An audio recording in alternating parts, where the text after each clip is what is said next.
Hello and welcome to Let's Rant, the occasional video segment where I complain about stuff for no reason. It's either really ridiculous or really serious. This time, let's go on the ridiculous side. Okay, I am not a professional arguer. I am an 18-year-old college student from South Texas, so do not take my argument as the final word of a well-thought-out person. I'm sitting in my truck complaining about nothing. Alright, so, essays and English classes. Yes, everyone's favorite thing to do. Not. Okay, essays are stupid. You see, because they waste your time and effort. There are 3 different types of essays: narrative, argumentative, and analytical. First of all, what are you talking about? You cannot tell me that there's an essay that has to be written from 2.5 to 3 pages or 3.5 to 4 pages on analyzing something. An analytical essay is when you write an analysis of a source material, such as a commercial or a poster or another essay. Let's talk about that. So, let's give a scenario. Your English teacher says, "We are going to write an analytical essay, kids." All right, you're allowed to pick whatever you want. Hey, take it. That's fair. That never happens. Teachers never give you a choice. You can choose a commercial, anything you want. Then we're going to use our terms and all this stuff to analyze it and see how it affects the audience. Okay, great. How long does it have to be? A page? 3.5? 3.5?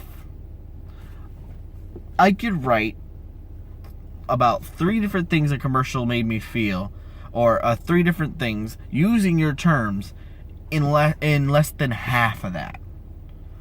Let's take my scenario right now. I'm in English class and we are writing an analytical essay on a commercial. I chose the Fallout 4 trailer. Now, the Fallout 4 trailer has music, okay, good scenery, okay, and a weird tone. It's dark but jovial. So I was like, that's a good essay. I could, it's just the outline. I'm gonna write that the music makes me feel this way because the music's really upbeat, yet the scenery is really dark and depressing. So it makes me feel this way. And then the scenery is dark and depressing, yet the character keeps moving forward. I'm gonna write about how that, using your terms, what that means, right? How do you stretch that to 3.5 pages? I just explained how 2 of the points could be used in a paragraph, basically. How do you stretch that? That's the issue with certain types of essays. It's taking a small amount of information or details and blowing up to massive proportions. 1,000 words, 8-paragraph essay, 4 pages. What? That makes... Okay, whatever. I'm just repeating myself at this point. Let's jump to the second one. Dun-dun-dun. Argumentative essays. Argumentative essays are both the smartest and the dumbest form of essay. Because, in theory, if an argumentative essay is written well, then it is the greatest essay of all time. If it is not, it is the worst essay of all time. And what I mean by written, I'm not saying coherent. I'm saying on how you're supposed to write it. Because let's say with political systems and all this stuff, you want to write about how the Republicans are bad and this like movement they did was bad, or something like that, or the Democrats, or the feminists, or the Black Lives Matter, anything. It's your choice. You could pick from it all. But here's the kicker. English teachers do not give you a choice. They will say either two things. One, you could pick a topic from a list of topics that I have ready and available for you, or you can pick whatever you want as long as you don't pick A, B, or C. Now, I don't understand why you would do that. You are silencing an argument that you don't want to hear. That is the entire issue with arguments anywhere. When you shut down an entire side of an argument, whoa, what did I just say there? When you shut down an entire side of an argument because you don't want to hear it or you've heard it too much, you're ruining how people think. Because let's take an example of speech class. I know I said English classes earlier, but speech classes work like an English class. You write your essay and then you speak it. However, you are not allowed to speak on abortion or feminism or gun control. Why?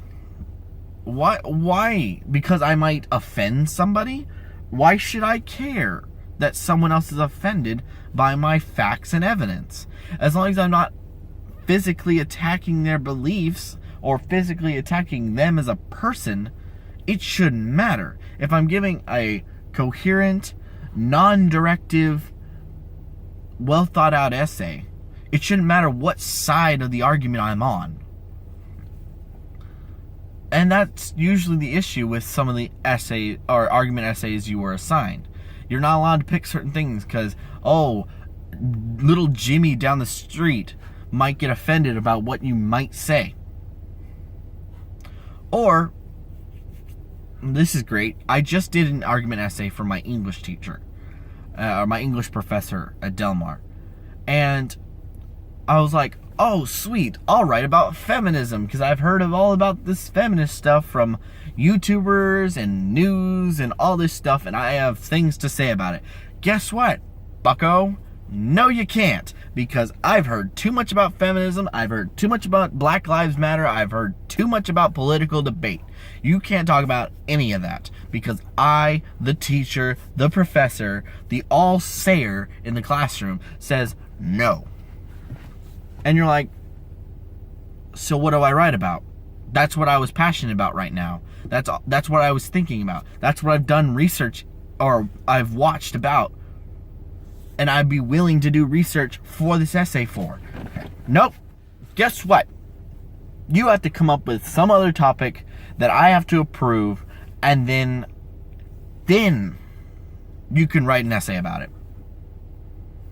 So I searched. And I searched. Nothing caught my eye except for writing an essay about prison reform. Something I have no basis in, had no knowledge of, and no interest in. So, great. I wasted 5 hours of my... I wasted 5 hours of my time researching, writing an essay, writing a rough draft, writing a rough draft, writing a rough draft, writing a final draft.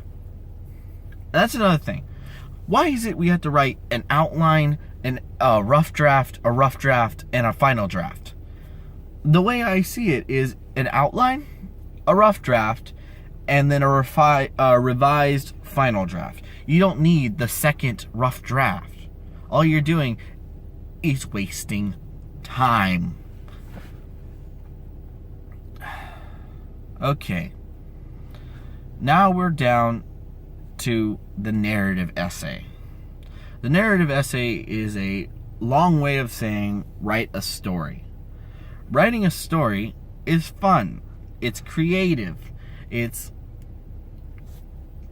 It's a story that you can write that people will read, and potentially you might find out that, hey, this is actually a pretty good story. I could expand upon it later in life, or I could submit that to something.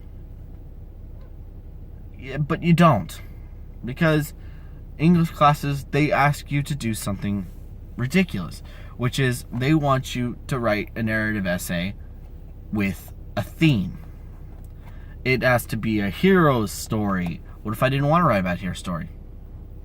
It has to be a coming of age story. What if I didn't want characters that are kids having to learn about life? What if I wanted an adult who has to solve a murder mystery?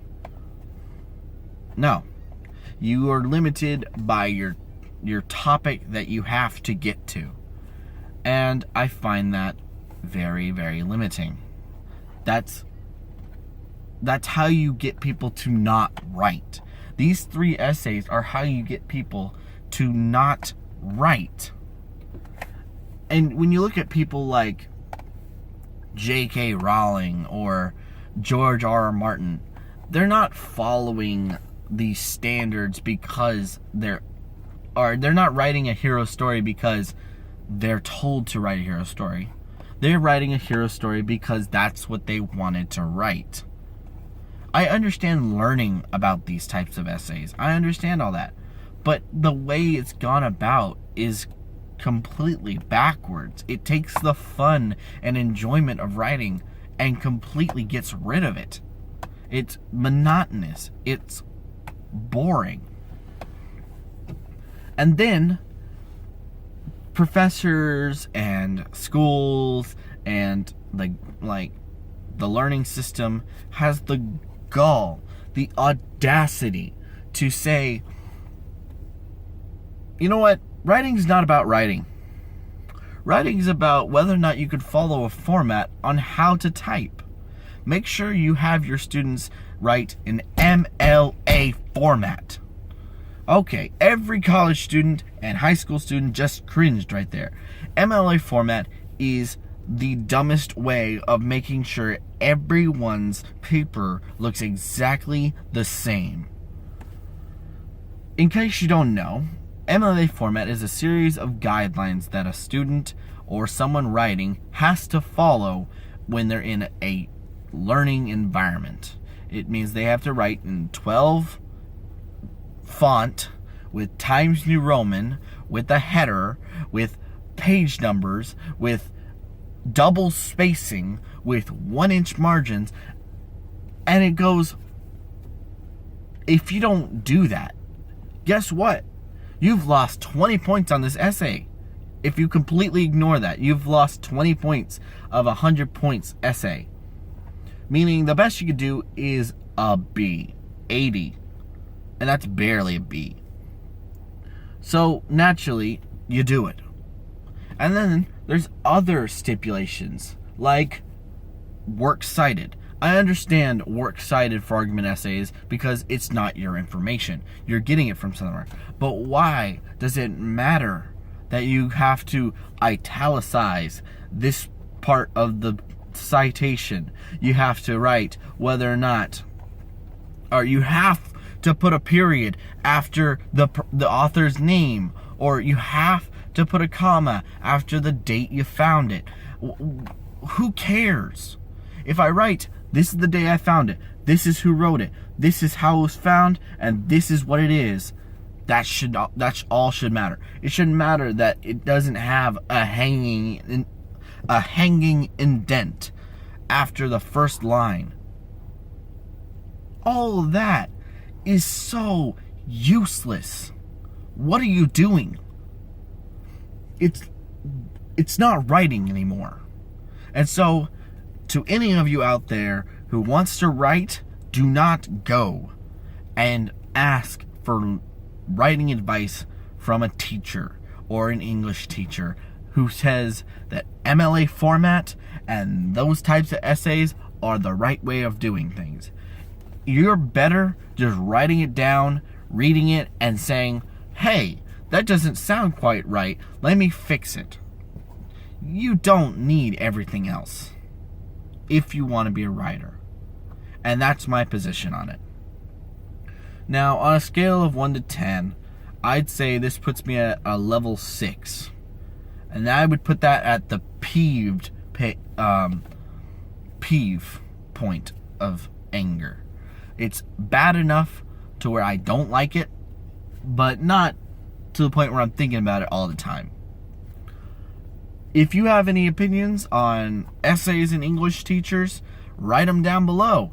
I'd be happy to hear them. It's better than stupid comments. Anyway, I hope you like this. If this has been me, Cameron, it's your boy Cameron, after all. And like, comment, and subscribe for more. Once again, and as always, what's an outro?